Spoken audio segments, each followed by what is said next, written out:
दोस्तों, आज की हॉरर स्टोरी सुनाने से पहले मैं आपको एक इंटरेस्टिंग सा स्टैट बताना चाहता हूँ। हमारी कहानियां देखने वाले 80% लोग ऐसे हैं जो हमारी वीडियोस एंजॉय तो करते हैं, लेकिन उन्होंने हमारा चैनल अभी तक सब्सक्राइब नहीं किया है। अगर आप उन 80% लोगों में से हैं तो बस आपको एक छोटा सा काम करना है। इस वीडियो के नीचे आपको एक सब्सक्राइब बटन दिख रहा होगा, बस उस सब्सक्राइब बटन को दबाना है। बस इतना सा काम करना है आपको, और लगे हाथों बेल आइकन भी प्रेस कर देना ताकि हमारी लेटेस्ट वीडियो आते ही। नमस्कार दोस्तों, मैं अयान और आप सुन रहे हैं हॉरिबल स्टोरी टेलर, एक ऐसा शो जहां अंधेरे की कहानियां आपको डराने नहीं बल्कि आपके रोंगटे खड़े करने आती हैं। आज की कहानी सिर्फ एक डरावनी दास्तान नहीं है, बल्कि यह एक सच्ची घटना पर आधारित है जिसे सुनने के बाद शायद आप रात में अकेले बाहर निकलने की हिम्मत भी न करें। शिमला की ठंडी वादियों में बसे एक पुराने होटल रॉयल क्रेस्ट में अजय और उसकी पत्नी पूजा एक बिजनेस ट्रिप के लिए रुके थे। होटल काफी पुराना था, लेकिन उसकी भव्यता अब भी बरकरार थी। जब वे रिसेप्शन पर पहुंचे तो मैनेजर, 70 साल का बुजुर्ग, ने अजीब सी मुस्कान के साथ उन्हें कमरा नंबर 306 की चाबी दी। उन्होंने नोटिस किया कि होटल के बाकी स्टाफ भी उन्हें कुछ अजीब नजरों से देख रहे थे, लेकिन उन्होंने इसे नजरअंदाज कर दिया। कमरे में कदम रखते ही पूजा को अजीब सी ठंड महसूस हुई।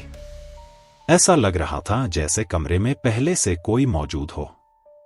अजय ने इसे होटल की ठंडी हवा समझा और सामान रखकर बिस्तर पर लेट गया। रात के करीब 2 बजे अचानक अजय की आंख खुली। उसे ऐसा लगा जैसे कमरे में कोई हल्की हल्की फुसफुसाहट कर रहा हो। उसने सोचा कि शायद पूजा कुछ बड़बड़ा रही है, लेकिन जब उसने करवट लेकर देखा तो पूजा गहरी नींद में थी। तभी पूजा ने नींद में ही धीरे से कहा, अजय, तुमने देखा? अभी अभी कोई खिड़की के पास खड़ा था।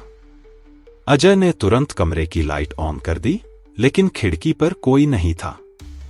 वे दोनों फिर सोने की कोशिश करने लगे, लेकिन तभी बाथरूम से पानी गिरने की आवाज आने लगी, जैसे कोई नल खोलकर नहा रहा हो। अजय उठकर बाथरूम की ओर बढ़ा और लाइट ऑन की। नल पूरी तरह बंद थे, लेकिन जैसे ही उसने शीशे में देखा, उसे वहां किसी की धुंधली परछाई दिखी। परछाई धीरे धीरे और स्पष्ट होने लगी, जैसे कोई वहां खड़ा उसे देख रहा हो। अजय के रोंगटे खड़े हो गए। घबराकर उसने बाथरूम की लाइट बंद कर दी और तेजी से पूजा के पास लौट आया।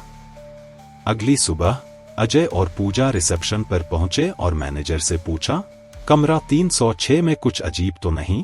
मैनेजर पहले तो कुछ पल चुप रहा, फिर धीमे स्वर में बोला, इस कमरे में कई मेहमानों को अजीब घटनाएं महसूस हुई हैं। अजय ने चौंक कर पूछा, लेकिन ऐसा क्यों होता है? मैनेजर ने गहरी सांस लेते हुए बताया कि 3 साल पहले एक नवविवाहित जोड़ा हनीमून के लिए इसी कमरे में ठहरा था, लेकिन किसी बात पर दोनों में झगड़ा हुआ और लड़की ने बाथरूम में खुद को फांसी लगा ली। तभी से जो भी इस कमरे में रुकता है, उसे रात में अजीब घटनाओं का सामना करना पड़ता है। अजय और पूजा ने बिना समय गवाए होटल छोड़ने का फैसला किया। वे जब अपना सामान लेने के लिए कमरे में वापस गए तो पूजा को ऐसा लगा जैसे बिस्तर के पास कोई खड़ा हो, लेकिन जब अजय ने देखा तो वहां कोई नहीं था, सिर्फ बिस्तर की चादर थोड़ी मुड़ी हुई थी, जैसे अभी अभी कोई वहां से हटा हो। क्या यह आत्मा अब भी उस कमरे में भटक रही थी? क्या वह अब भी किसी का इंतजार कर रही थी, या फिर वह किसी और को भी अपनी दुनिया में खींचने की कोशिश कर रही थी? अगर आपको यह कहानी पसंद आई तो वीडियो को लाइक करें, शेयर करें और हॉरिबल स्टोरी टेलर को सब्सक्राइब करना न भूलें। क्या आपने भी कभी किसी भूतिया होटल में रात बिताई है? हमें कमेंट में जरूर बताएं।